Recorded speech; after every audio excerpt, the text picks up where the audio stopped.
Becky Melby had to make the difficult decision to get out of a book contract due to some health issues she was having. And along with feeling terrible about letting others down and weighing out the financial impact, she wasn't sure what her life would look like during this sabbatical period. Questions she asked herself were, what if it isn't temporary? What if who I am changes because of this? She says she felt like she was losing her purpose. And so in this episode, she talks about her season of de-stressing, going through the what ifs and the what nows, and how God has been revealing himself to her, and how she's been finding the joy of a slower pace. Come on inside for episode number 182. On Life Repurposed, you'll find a blend of practical wisdom and biblical inspiration that's designed to help you navigate everyday life with faith, purpose, and hope.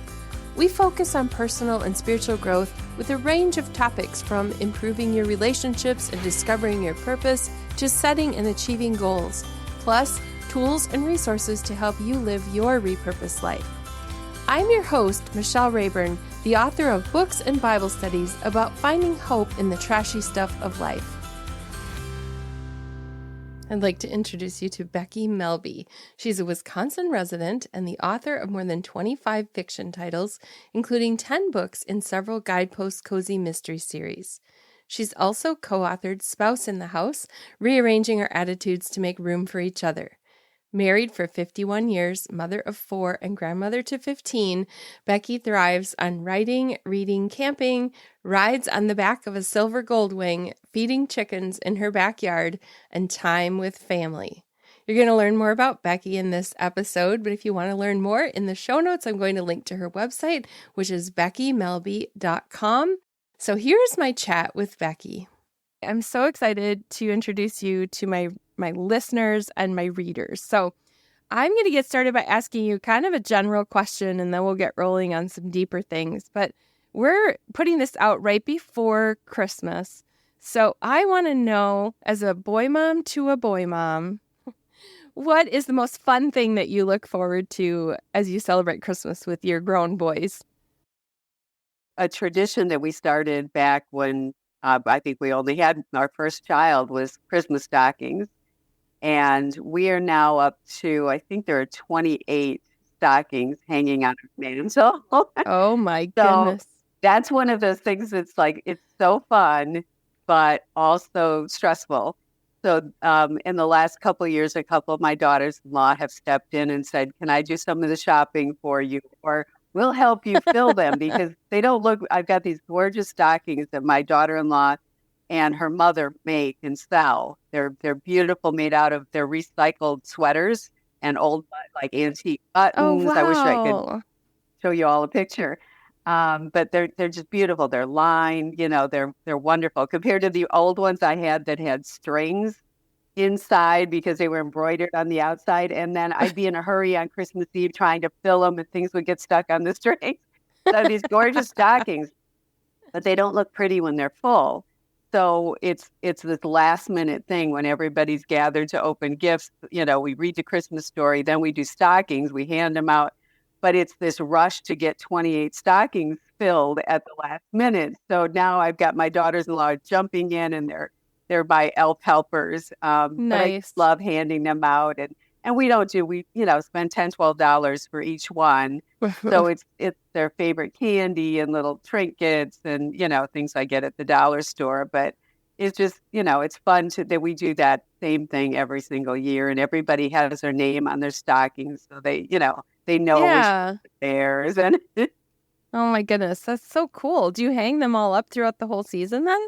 yes, yeah, they're hanging now. We've got 28 hooks and I don't have a mantle, so I don't know where I'd put them. Oh, they're kind of jammed together. But yeah, they're beautiful. I love them. Oh, that's so special. So when my boys left home, I gave them their stockings and said, I'm not going to be filling these anymore. That was a smart move, let me tell you. Save yourself a lot of exhaustion and money. Yes. Yeah. Instead of buying gifts for everybody, I get a little something for the grandchildren now because we have 4. But we'd go away over spring break. My boys are both teachers That's a and teach at great the gift. same school. And so instead of buying all the adults something, we just do this couple nights at a Airbnb. And that's like, we're on our third year of doing that now. And I really like it because I really only have to shop for a couple of things and then the groceries. So, Yes. Oh, that sounds wonderful. And it's not right at Christmas time when it's hectic. So right. Yeah. Spring break is a good time to get away.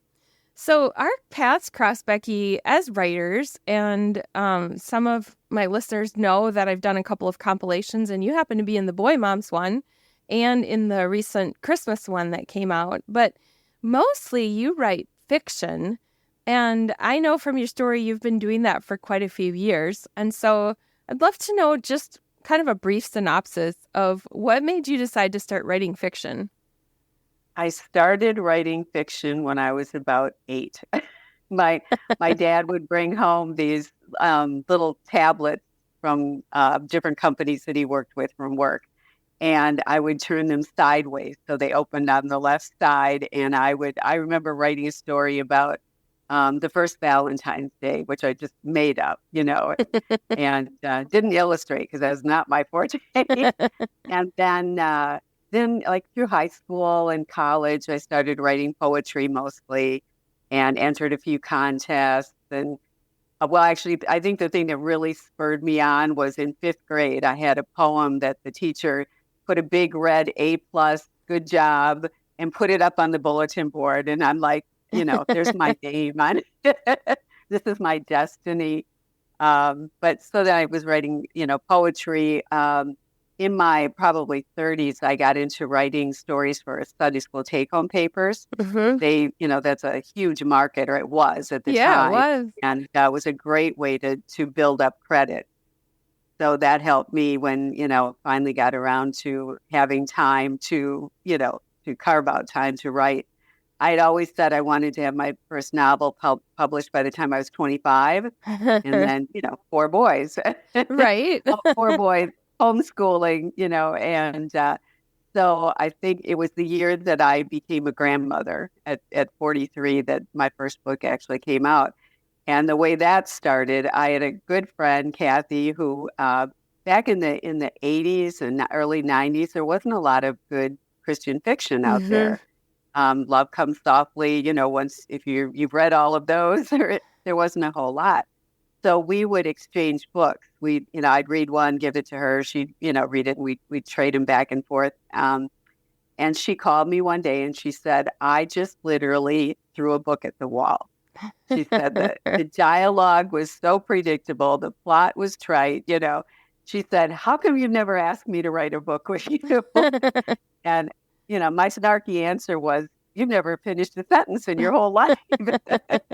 Because she was just one of these people that you had to quick catch up with what she was talking about because she'd interrupt herself. And so we started brainstorming right there on the phone. And I said, well, I had this idea for a short story, and I told her, and we just started working together. I wrote one chapter, she wrote the next, and we get together for coffee and with our 7 kids between us, and go to the park and read each other's chapters. We didn't know what we were doing. We wrote out.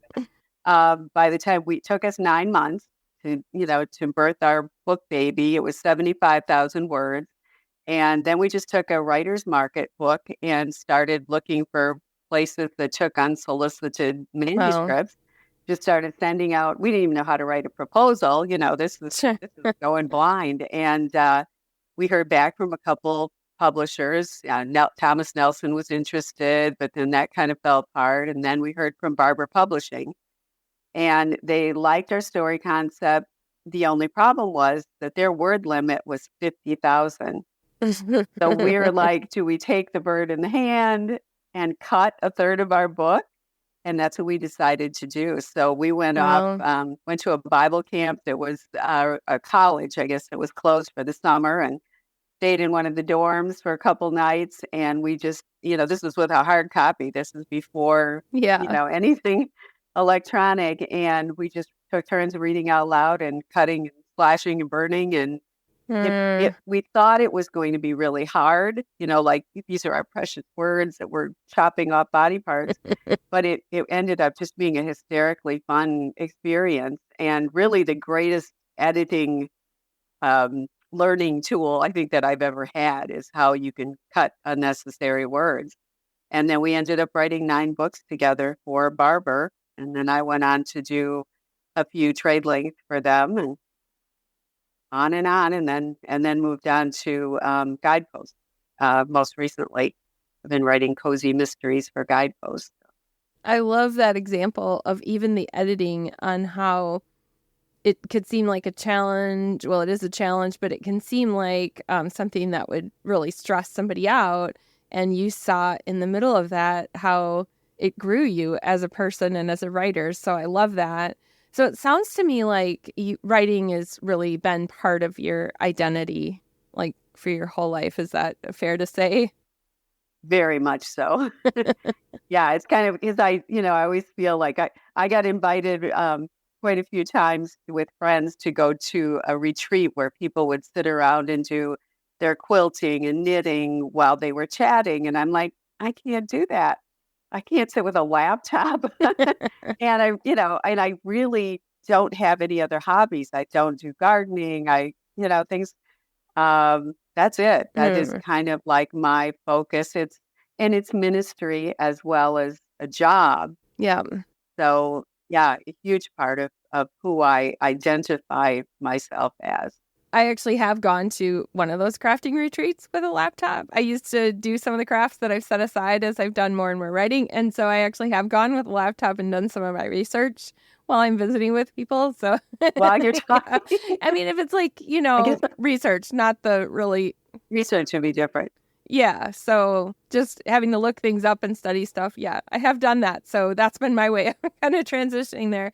So I know that recently something has changed in your life and you've had some challenges that have made you need to make some decisions about your writing. So tell us a little bit about what's been going on this year in your life. Well, as a lead up to that, I should say, my oldest son had an autoimmune liver disease, was diagnosed in 2009, and just had a liver transplant. Mm. Thankfully, I can hardly talk about it without Wow. choking up in February of 22. So, take into consideration all those years of stress, so many calls from my daughter-in-law saying, Scott's in the ambulance. He's on his way to the ER. Mm. We drop what we were doing, drive to St. Louis. Over and over, this happened. And then this last spring, my husband had open heart surgery in March for an aortic aneurysm. So these are the stressors, the Hmm. background Yeah. to my being diagnosed in this last spring with autoimmune thyroid, and it's showing up as exhaustion. I cannot handle stress. Things that used to be just commonplace, Hmm. writing for 2 hours a day, for instance, was the biggie. Suddenly became very stressful, and then I developed a heart arrhythmia. So I kept telling myself I can push through. I had one more book in this series to that I was committed to, and I'm like, I can do this. I just have to keep going until my April deadline, then I can relax. And then I had some more blood tests and follow-up tests that showed that things were not getting better, they were getting worse. And I'm still telling myself, I have a commitment, I can do this. I just have to say no to everything else. And I woke up one morning and it was like my husband's a marathon runner. So I've heard about hitting the wall. And Mm. that's what it felt like. I just woke up and it's like, I can't. And, I just remember lying in bed that morning and crying and praying and saying, but I'd already signed a contract. I Mm. can't get out of this, Lord. You've got to help me get through this. And I just felt him say, no, it's time to stop. The word that God had given me for this year was slow. Mm. And I'd ignored that, as we as women do. We, Yeah. we just, And the idea of disappointing anyone. So I'd Mm-hmm. already gotten an advance, which meant my agent had taken, her percentage. She'd have to pay that back. My husband would have to give up, some of Mm-hmm. our plans for this money. I felt like a failure. And Mm-hmm. even though logically I know this isn't me being lazy, this isn't me just Yeah. saying I don't feel like it anymore, the guilt is still there. It's a Uh-huh. heavy thing. And then the identity picture that you ask about. Who am I? I don't garden. I don't quilt. Who am I if I'm not writing? I mean, I'm praying this season, but Mm-hmm. I don't know how long, to let my body rest and recover. And yeah, it's and been an adjustment. Mm. Yeah, so when you said that about your word being slow, that made me think, like what prompted you, what prayers were you asking God when you were seeking him about what your word for the year was going to be? How did you land on slow? It just came to me, and probably, I mean, I'm sure it was the Holy Spirit saying, you the Holy Spirit knowing my physical condition before I Yeah. knew it. Yeah. And this is, you have got to enter a season of giving yourself permission to say no, of resting. And I remember at that time just trying to think about being a little more deliberate in how I was going through my day, where I tend to rush. I tend to tell myself I have to or I should when it doesn't necessarily apply. Maybe Mm-hmm. it's from years of raising kids and I've got to get this one to this Yeah. practice and this one, uh, all of those things you have to do. You got to get a meal on the table for 6 people, and that hadn't really gone away, even though I've haven't had kids at home for years. So just that habit of Mm-hmm. saying, "Hurry up, got to get this done. Have to, I'll do this and then I can rest." And so I had tried already to start being a little bit more conscious of, looking at my list and does this need to be done now or can I put this off? And taking naps. My husband's retired, so we both have that luxury.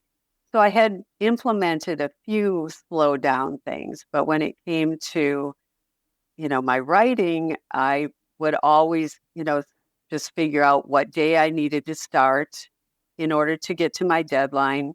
And I always figured 1,000 words a day, 5 days a week. And I didn't really allow myself much of a break. And Mm. in my writers group, people would say, they admired my discipline. I'm like, it's not really discipline; it's fear. It's like I feel like this hound is biting at my ankles. You have to get this done. So there was, yeah, that constant have to. You are on top of things, Becky, because the first time we collaborated was on one of my compilation books, and you were the one of the authors. You were the only one who would answer the email like that day. Or if there was a task to be done, it was in my inbox. I knew the first person who had these things done was going to be Becky. And so that is just, I can tell it's part of your nature to, that you have high standards for yourself and that you're organized and on task. And so I have a feeling there's some listeners who are here with us right now who can relate to that. And oftentimes I've discovered that when I'm struggling with what do I do in a situation where I feel like I'm going to let somebody down, I can speak that to somebody else. I can tell them what they should do, but I can't apply that to myself. So I don't know, did you have to give yourself any lectures or how did you come to that point then where you said, Becky, you need to just try to get out of this contract? Yeah, I didn't give myself a lot of time once I made that decision and I really felt this is what God was telling me. I wrote an email to my agent right away because I knew that if I waited, Yeah. I'd be going, "Oh, I Backtracking. can do this. I can push my way through." And so I just jumped on it right away, but then she was so gracious. My agent was wonderful, saying she understood and, all of that. So that helped a lot. But then knowing that she would Hmm. be writing to the editors and they would have to find somebody to jump in and take my slot and all of that was hard. but I did have to stop and go, I need to give myself grace. And that is not Mm-hmm. something as women we do easily. I Mm-hmm. totally agree with what you said. If I had a friend come to me with this situation, I would easily say, well, this needs, it's the whole oxygen mask in the airplane thing. You can't take care of somebody else until you've taken care of yourself. I've given that advice. I've counseled so many women over the Mm-hmm. years. You take care of yourself. You got to have self-care time. But to do it, give myself permission was hard and still is. We're a couple months Mm-hmm. into this and, I'm still feeling, the guilt and the shoulds and oh, maybe I could have, but I'm finding Mm. when just, having my grandkids here to decorate the Christmas tree the other day, I did everything simple. My husband set up the trees. All I did was bring up bins, got frozen pizza, instant hot chocolate mix. And by the time they left, I felt like I just had to lie down. So even the simple things. So I realized, writing 5 days a week until April might have landed me in the hospital. What are you learning now as you're going through this process? What are you discovering about yourself and what are you discovering about God? One of the things I'm realizing is that I've neglected relationships in this driven, I could do one contract after another. Last year, I had three contracts due in April, three deadlines in Mm, April, or I mean, in mm, December, excuse me. And, I just realized what has gotten neglected. I've tried to put family first, but some of my friendships were neglected. So that's one of those things that, I've done a little bit more fun stuff with friends and just being open, trying to start every day with, Lord, what is it that you want me to do today? What's important? What do I need to put on my to-do list? And asking him to interrupt my day or to, show me who I can encourage. I was at a book signing not too long ago, one of those pre-scheduled things that I kind of had to stick with, and met a friend that I haven't connected with for a while. And she's like, do you think you'd have time to have coffee? And I'm like, I would have hesitated a mm, couple months mhm. ago, like, well, yeah, if it's in the afternoon, and if I can plan it in. And this was like, yeah, absolutely. Let's get together and talk. And we're going to do that on a regular basis. And last night, we spent time with friends and I didn't feel stressed by it, if that makes sense. Mhm. Yeah, it makes sense. Yeah. So yeah, I think that's the biggie is just asking God to order my days. Have you had any surprises? I think that is the surprise is the fun that I have with girlfriends that I've missed out on. Some things that Mm. I've said no to that now I have time to do. And I'm trying to make sure that I do like one thing every day and not three or four things in a day so that I have the energy to completely enjoy that one particular thing. I think about the goals that I had when I was younger, like, thinking I wanted to be one of those people who was retired at 50, and like my writing really, I'm in my 50s now, and then my writing has really ramped up, like leading towards 50. So there's no slowing down right now. So I have a feeling that some of your friends are retired, just like your husband is retired. So you're getting a little taste of what retirement might be like. Yes. Well, and my husband has said over the years, you can retire. And I'm like, well, I never wanted to. That wasn't my Mm-hmm. goal. I Yeah. just, I thought I would maybe slow down a little bit. But yeah, most of our friends are retired. We have a camping group that, we go camping and everybody in that group is retired. And then at times, if I was on a deadline, I'd have to spend the first couple hours every morning. Everybody else would go out for a bike ride or a walk, and I would be in the camper typing away. So there are some wonderful things about slowing Yeah. down. You would be the person who would figure out a way to work on writing a book on the back of the Goldwing. Up here, definitely in my head. Yes, yeah. But I using all that time. So we probably have somebody listening who's wherever she is at in her stage of life where she's really preoccupied with something and feeling as if she's going to let somebody down if she says no or temporarily closes a door to rest. What words of wisdom do you have for that friend who's in the shoes you were in 6 months ago? I want to echo what you said, Michelle. What would you tell a good friend in your same situation?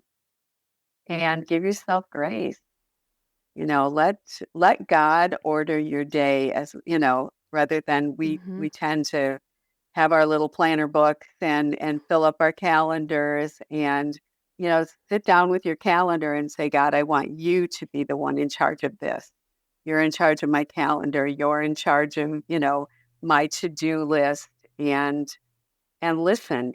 Just when the Holy Spirit is telling you to slow, pay attention. And give yourself the grace that you would give someone else. For me, that has included trying to be intentional where I'm at. So my life is pretty fast paced in many ways, but I have said no to a lot of things. And the thing that I've really tried to protect is having a day of rest every week. And so I used to be one who had my laptop out on Sundays, even if I were sitting around watching a movie or something, my laptop was out, I was working on something. And I've really tried to keep that closed on Sundays now. And for some people, it's Saturday or it's a different day of the week. But I don't even respond to emails from friends during that time if I can help it, just because it really is what resets my mind. So as you look forward to really with a lot of questions, not really knowing what your schedule is going to look like in the future, whether this is a 6-month break, a 1-year break, or whether you'll just decide you need to retire. But as you look forward, what are some habits that you would incorporate that would help to establish some of that balance that you say was missing? I do the same thing on Sundays. And another thing I've started doing is leaving my phone when I come downstairs in the morning. I'll check things on my phone before I get out of bed, and then trying to leave my phone on the kitchen table and not have it in my back pocket all the time. Yeah. So that, I have a very active prayer group. My Bible study ladies, they're just amazing. Somebody puts out a prayer request and then a ding, ding, ding, ding, ding, ding. Yeah. And, it's so tempting to just look every single time your phone dings. But I silence my phone much more often, and I leave it on the kitchen table rather than having it attached to me all the time. So that's one of the things. And I think just planning simple things for fun. I think at this stage, the way I'm feeling, having someone over for a big meal seems stressful. But having somebody over for a bowl of chili and some cornbread is an easy thing. People always ask what they can bring. You can do something real simple and just enjoy time with other people. We had some friends over recently for popcorn, some trail mix basically, and a movie. And that was so much less stressful than if I had tried to plan a meal. Like I relaxed and enjoyed the whole thing. I just had to set the things out and, make your own kind of a thing. So I love that. That's relaxing. One of the things that I've been trying to do is get in a mindset that I don't have to only go to a coffee shop to work on my writing. One of my goals for next year is to do some Friday afternoons or something where I go to the coffee shop with a novel and I just go to drink coffee and read because I always go with my laptop. And it's like, I enjoy that because it gets me out of my office, but it doesn't feel as recreational. So that's one of my goals. You can ask me about that one, Becky, in a few months and see if I'm sticking to doing that. Yeah. I love to share resources with listeners because it helps them to take next steps and really to connect with you deeper too. And I love the meditations that you've been putting out, some just thoughts on everyday life and what God's been teaching you in the Facebook group that you and several authors collaborate on. It's called Fill My Cup, Lord. So tell me a little bit about that so that our listeners can get to know you a little bit.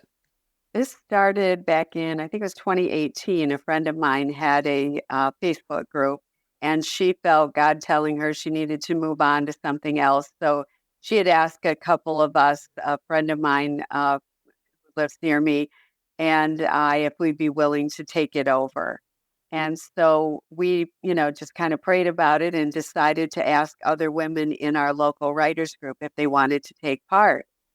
So it just fell into place. We've had a couple of people who've had to move on, and we just easily found people to replace it. So Mm-hmm. we have 8 authors. Some are published authors, and some are. This is the only writing they do is their weekly blog day, and the address at Facebook is Coffee with Girlfriends, and Mm. that's kind of the feel we wanted to have. So every day we have a devotional, and so my day is Friday. So every Friday I write something, and it's such an eye opener how God brings, like you said, everyday things. We have chickens in our backyard, and they are an endless source of life lessons. And just so throughout my week, I'm constantly going, okay, Lord, what do people need to hear this week?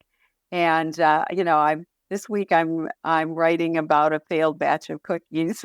That's going to be my post for tomorrow. I was making them for a cookie exchange, and they all burned. And it's like, Oh no. oh, what do I? I just felt like this moment of failure. And then I'm like, it's all healthy ingredients.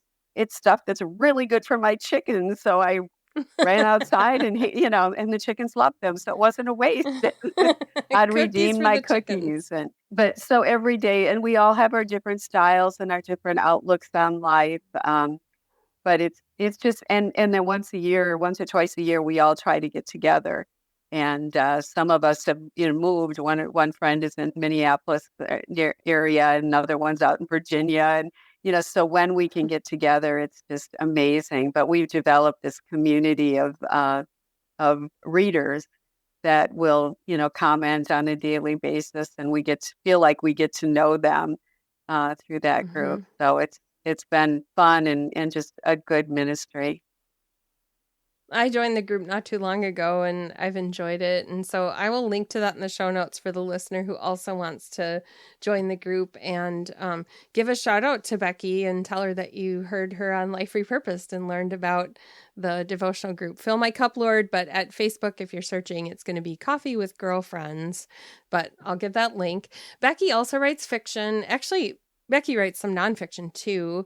I gave some commentary in the Spouse in the House book that you did as a Yes. co-author. And so I have that one on my shelf. But this is airing right before Christmas. So I'd love to have our listeners buy themselves a little stocking stuffer, since we've talked about stockings, and, no one's probably filling our stockings. So you can go out and buy yourself a stocking stuffer. And one book that I would recommend is A Door County Christmas. That one is one that Becky did with 4 co-authors, and they each wrote a novella in there.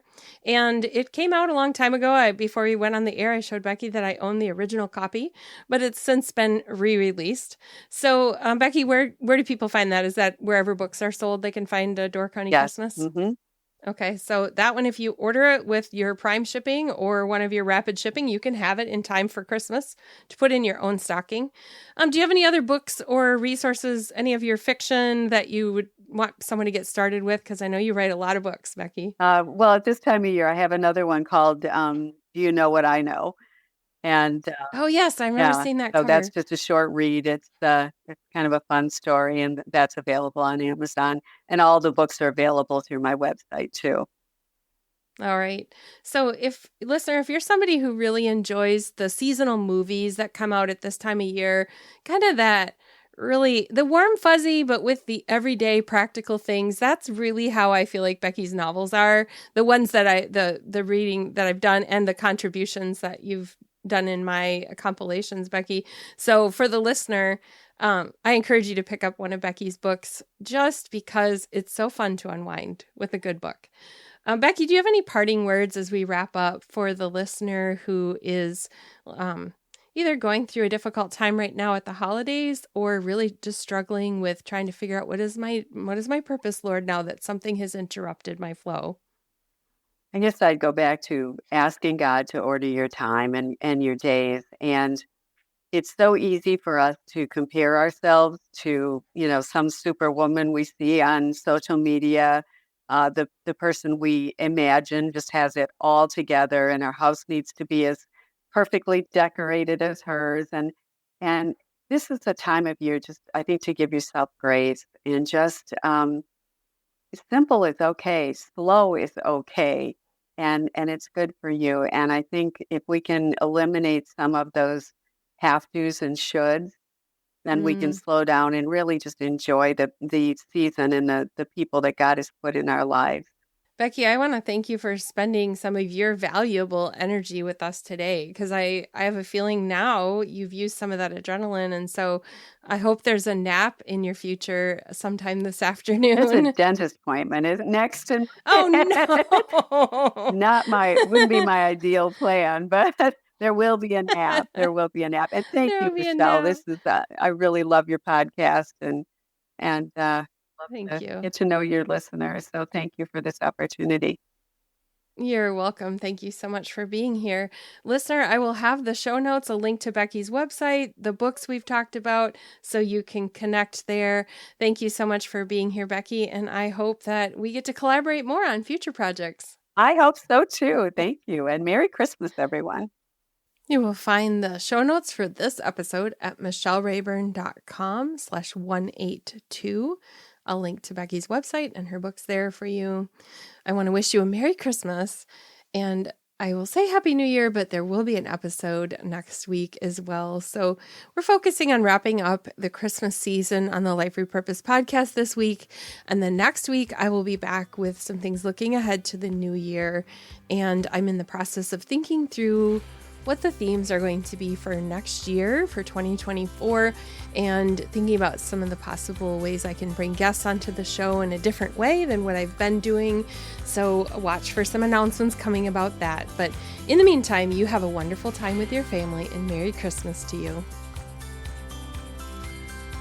You've been listening to Life Repurposed. If you'd like bonus resources sent to your inbox each week, be sure to sign up at michellerayburn.com.